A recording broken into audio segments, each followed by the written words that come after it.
ነው ልጁ ግን ይሄ የሚገባው ሰው ነው። በእግዚአብሔር ይሄ የሚገባው ሰው ነው።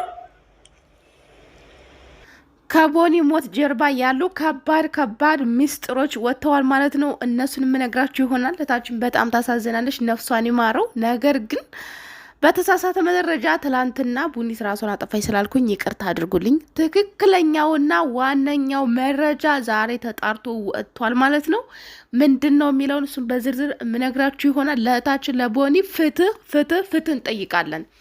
ሰላም እንዴት ናችሁ? ወደ ተከበራችሁ ቤተሰቦች ደህና ናችሁ? ያለው እግዚአብሔር ይመስገን። እናንተም በያላችሁበት ሰላማችሁ ብዙ ትርፍልኝ እያልኩኝ ዛሬ እንግዲህ ይዤላችሁ የመጣሁት ስለ ቦኒ በትላንትናው ቀን እንግዲህ በራሷ አካውንት ላይ ባየሁት ቪዲዮ የተነሳ ነው። በጣም ብዙ ሰዎችን በኦሮምኛ የተናገረችውን ነገር ምንድን ነው ብዬ አስተርጉሜ ህይወት በጣም ከብዶኛል፣ ማለትም ቤትም ይዣ አይቼዋለሁ፣ ትዳርም ይዣ አይቼዋለሁኝ፣ ደስተኛ አይደለሁም። ይሄ ቀን እንደሚመጣ አንድ ቀን እርግጠኛ ነበርኩኝ። ላስቀየምኳችሁ እንደዚሁም ደግሞ ላስቀየማችሁኝ ይቅር ብያቸዋለሁ፣ ያስቀየምኳቸውም ይቅርታ ብላ በራሷ ቪዲዮ የሰራችውን ቪዲዮ ተንተርሽን የሰራሁትን የእውነት ለመነጋገር ዝም ብዬ አይደለም። አሁን ግን ያ እንደዛ ብላ የተናገረችው ቪዲዮ ከአካውንቷ ላይ ወርዷል ማለት ነው። እሱ አካውንት ላይ የለም። ቢሆንም ግን ቪዲዮ እኔም አለኝ። ብዙዎችም እንግዲህ ያንን ቪዲዮ አውርደው ጭነውታል። እሱ አካውንት ላይ ግን አሁን ላይ የለም እና ትክክለኛ የቦኒ ሞት እንግዲህ ከቦኒ ጀርባ ብዙ ሚስጥሮች ወጥተዋል። በዛሬው ቀን ስትሰሙ ትገረማላችሁ። እኔ ራሴ በጣም ነው የተገረምኩት። ትላንትና ራሱ እንደዚያ በማለት ተጸጽቻለሁ። ምንም እንኳን ከቦኒ አንደበት በሰማሁትን ነገር ነው፣ የተለየ ያወራሁት ነገር የለም። ራሷ እንደምታጠፋ ያው ከኋሏ ገመድ ሰቅላ ምናምን ነው እንደዚያ ስታወራ የነበረው። ነገር ግን ከሞቷ ጀርባ በጣም በሚያሳዝን ሁኔታ አንዳንድ ሰው ሲሞት ያለምንም ምክንያት አይደለም፣ ጫና የተለያየ ነገር ሲደርስበት ለዛ ነው። እና እሷ እንግዲህ በኮመንት ምክንያት በማለት ይቅርታም ጠይቀው በኮመንት ምክንያት ራሷን አጠፋች። ምክንያቱም በማላውቀው ነገር ትክክለኛው ነገር ምንድን ነው? ባለቤቷ እንግዲህ ከዚህ በፊት ኢንተርቪው ያደረገው እኔና ቦኒን ብዙ አላቃቸውም፣ ፈጣሪ በሚያውቀው ስለ ቦኒ ሲወራ ራሱ ማናት ይቺ ቦኒ ማለት እንደዚህ ራሷን አጠፋች ምናምን ሲባል ስለ እሷ ለማወቅ በጣም ፍላጎት ስለነበር ብዙ ነገሮችን ስለ እሷ ስመረምር ነበር እና ገብቼም አካውንቷ ላይ ሳየው ትናንትን ብያቸዋለሁኝ። በጣም በቃ ጥሩ የሚባል አይነት ኑሮ የምትኖር ልጅ ናት ቦኒ ማለት ነው። በጣም ጥሩ የምትኖር እና ማንም ሰው የሚመኘውን ኑሮ ነው ጀስት የምትኖር አይነት ነው ያልኩት እኔ ትላንትና እንደዚያ ስትሆን እና በኮመንት ምክንያት ሊሆን ይችላሉ። ብዙ አላቃትም፣ ከበፊቱ ጀምሬ አላቃትም። ከበፊት ጀምረው የሚያውቋት ልጆች ግን ስለ ቦኒ ምስክርነት ሲሰጡ የሰማሁት ነገር በጣም ነው ያስገረመኝ። ቦኒ ከዚህ በፊት ሊስትሮ የምትሰራ ልጅ ነበረች። ከሊስትሮ ተነስታ ነው እዚህ ህይወት ላይ የደረሰችው።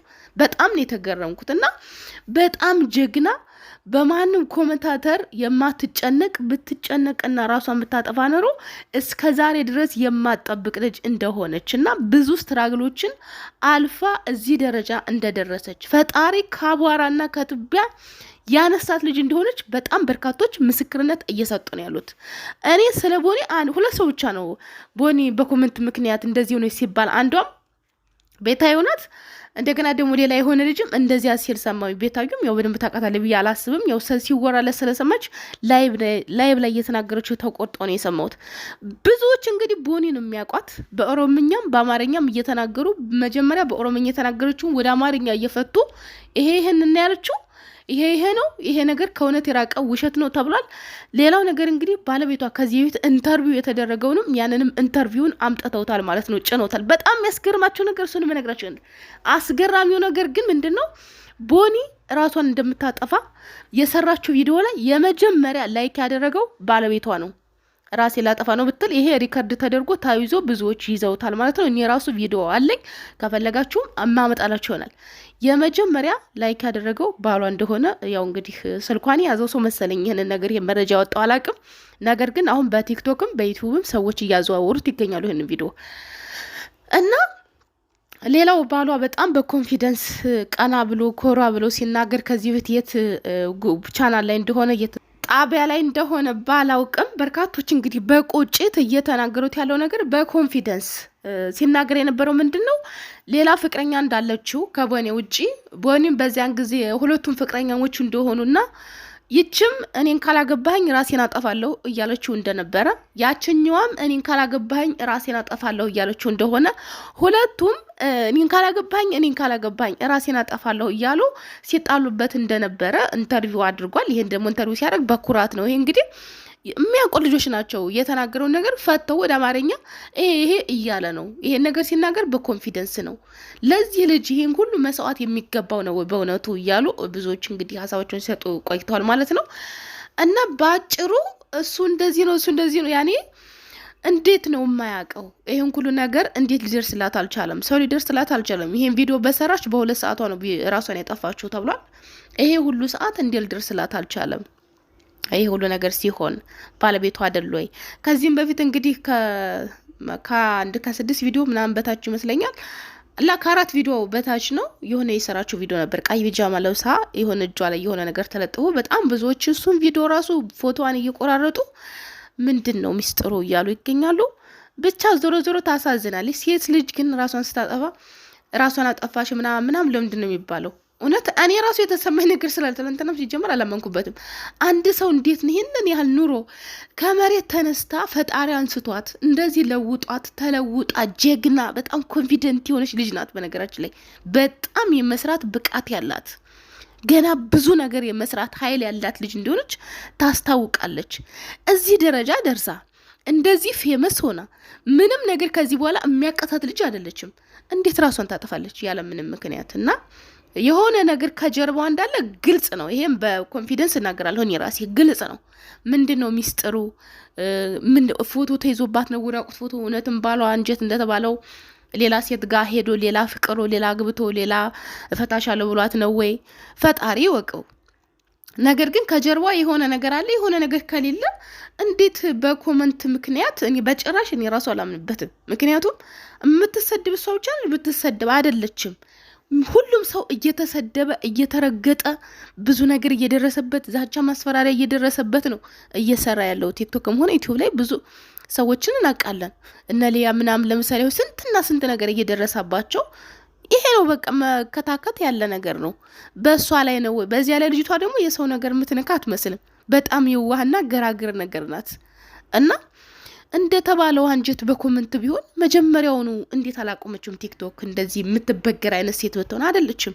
በጣም ብዙ ሰው የሚወዳት እንዳለ ነው የተረዳሁት እኔ። እና የአሟሟቷ ሁኔታ በጣም ሚስጥር ነው። ዞሮ ዞሮ መዝጋው ጭራሮ። ግን አንድ መናገር የምንፈልገው ነገር ምንድን ነው? በትዳሯ ደስተኛ ብትሆን መከታ የሆነ ባል ቢኖራት ኖሮ እዚህን አይነት ስሜት ውስጥ ከምደርስ ድረስ ዝም ይላታል? የእውነት ይሆናል ብላችሁ ታስባላችሁ? የሆነ ነገር እንዳለ ግልጽ ነው። ዞሮ ዞሮ ምንም ይሁን ምን እሷ አንድ ጊዜ ሄዳለች፣ ነፍሷን ይማረው። ዞሮ ግን ለሌሎቹ ማስተማሪያ እንዲሆን የዚች ልጅ ሚስጥሩ ቢፈታና የሆነችው ነገር ቢታወቅ በጣም ደስ ይለኛል። ለእሷ ነፍሷን ይማረው፣ ለቤተሰቦቿ ደግሞ መጽናናት የሚሰጣቸው። እውነት ልጅ እየጠበቁ አያት እንሆናለን አክስት አጎት እንሆናለን እያሉ እየጠበቁ እንደዚህ ስትሆን በጣም ነው የሚያሳዝነው። ፎቶ አሰርታ ምናምን የሆነ ቪዲዮ ራሱ አለ። ፎቶ አሰርታ በጣም ደስ ብሎኛል ቤቴ እንደዚህ አሳመርኩኝ ምናምን እያለች እንደዚህ ተደስተ ያለውን ቪዲዮ ራሱ ሳይ በጣም ተገረምኩት። ዛሬ ደስተኛ ነገ አዘንተኛ፣ ዛሬ ሰው ነገ አስከሬን። የሰው ልጅ ህይወቱ በቃ ይሄ ነው። እና ሌላው ግን እኔ ይሄን ቪዲዮ የምሰሙ ሰዎች የምላችሁ ነገር ሶሻል ሚዲያ ላይ ባለ ሰው እንዳትቀኑ፣ በእውነት እንዳትቀኑ። አደራ የምነግራችሁ ነገር ይሄ ነው። የሰውን ህይወት እንዳትመኙ። ሁሉም ሰው ደስተኛ ሰው የለም። ከጀርባው በጣም ብዙ ሚስጥር አለ። ያንን ህይወት ተመኝታችሁ በዚያ ሰው ቀንታችሁ እናንተ ላይ ከደረሰ በጣም ከባድ ነውና የሰውን ህይወት እንዳትመኙ። የራሳችሁን ህይወት ብቻ ኑሩ ነው የምላችሁ። በድጋሚ እስከምንገናኝ በያላችሁበት ሰላማችሁ ይዛ። እህታችን ነፍሷን በአጸደ ገነት ያሳርፈው። ከእንደዚህ አይነት ህልፈት በእውነት ፈጣሪ ይሰውረን።